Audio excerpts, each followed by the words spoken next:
లోబడి ఉండండి, అపవాదిని ఎదిరించండి, వాడు నీ యొద్ద నుండి పారిపోతాడు. హల్లెలూయా. ఏం చేస్తావు? పారిపోవాలి.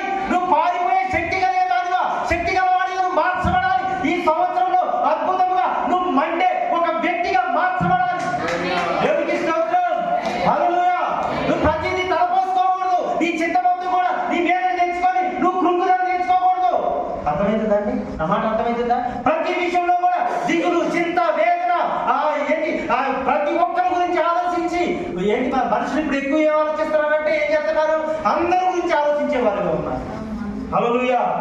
అందరి గురించి వాళ్ళు అంటున్నారు, వీళ్ళు అంటున్నారు, వాళ్ళు అంటున్నారు. ఎవరంటున్నారు? నీ సంగతి ఏంటి? నీ సంగతి నువ్వు చూసుకో. హల్లెలూయా. ఈ మాట ఎవరన్నారు తెలుసా అండి? యేసు ప్రభు వారు యోహాను గారితో అన్నారు, పేతురు గారితో అన్నారు. పేతురు గారు అంటున్నారు, ప్రభువా నీకు ఇష్టమైన శిష్యుడయ్యా ఏం చేస్తానంటే ఆయన సంగతి నీకు ఎందుకు, ఈ సంగతి నువ్వు చూసుకోమన్నా. హల్లెలూయా. ఆయన సంగతి నేను చూసుకుంటే ఆయన సంగతి ఏం చేస్తాను? ఆయన సంగతి నేను చూసుకుంటే నీ సంగతి వద్దు. మనకేది వద్దు. మన మీద ఏలుబడి చేస్తాయి, నీకు తెలియదు. నిన్ను ఏం చేస్తాయి? నిన్ను ఆవరిస్తూ ఉంటాయి, నీ చుట్టూ తిరుగుతూ ఉంటాయి. నేను దేవుడు నమ్ముకోలే కదా, ఏమి లేదులే, అంతా అయిపోయింది నువ్వు అనుకోవచ్చు. అర్థమైపోతుందండి? ఏమి లేదు అనుకోవచ్చు. నిన్నేం చేస్తే రెచ్చగొడితే, నిన్నేం చేస్తే అంటే హెచ్చిపోయినట్టు చేస్తే, నిన్నేం చేస్తే దిగాలుగా చేస్తే, నిన్నేం చేస్తే అంటే నష్టంలోకి, కష్టంలోకి మార్చబడతాయి. అర్థమైందండి? దేవుడికి స్తోత్రం. అందుకే మనం ఏం చేయాలని తెలుసా అండి? మనుషులతో కాదు మనం పోరాడేది.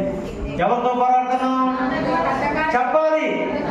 అంధకార శక్తులకు మనం మనుషులే చూస్తాం. మనం ఏం చేస్తామండి? మనుషులు మామూలు చూడమ్మా, ఎందుకంటే మనం కూడా మనుషులే. పక్క నుండి ఆ వ్యక్తుల్ని ఏంటి సాతాను ప్రేరేపిస్తుందని మనకేం తెలుసా? తెలియదు. హల్లెలూయా చెప్పండి. అందుకే ఈ 2026 ప్రతి ఒక్క కుటుంబం మేలు పొందుకోవాలి. ప్రతి కుటుంబం ఒక వెలుగు చూడాలి. ప్రతి ఒక్క కుటుంబం ఆ నక్షత్రం వలె మార్చబడాలి. హల్లెలూయా. దేవునికి స్తోత్రం. అర్థమైందండి? 2026 ఎవ్వరు కూడా నిర్లక్ష్యం చేయదు. దేవుడి విషయంలో నిర్లక్ష్యం చేయదు. అస్సలు ఒప్పుకోడు దేవుడు. కాలం చాలా ఇబ్బందికరంగా ఉంది. కాలం చాలా గడ్డు స్థితిలో ఉంది. ఏ రోజు ఎలా ఉంటుందో, ఎలా మార్చబడుతుందో తెలియట్లా. అర్థమవుతుందండి? మరణానికి దారి తీస్తుండో, మరణానికి ప్రేరేపిస్తుండో, అనేక రకాలుగా చింతన తీసుకొస్తుండో.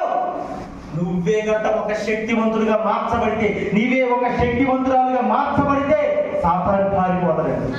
హల్లెలూయా. వాటిని ఏం చేయలేడు. వాడి యొక్క తల ఆల్రెడీ ఏమైపోయింది? చితక దొక్కబడింది. వాడు ఏం చేస్తాడు? తోక మాత్రం, ఆ తోకకే మనం ఏం చేస్తా ఉంటాం? ఇందుకు తెలుసా అండి? మీరు దేవుడికి సమయం ఇవ్వకుండా, దేవుడికి మీరు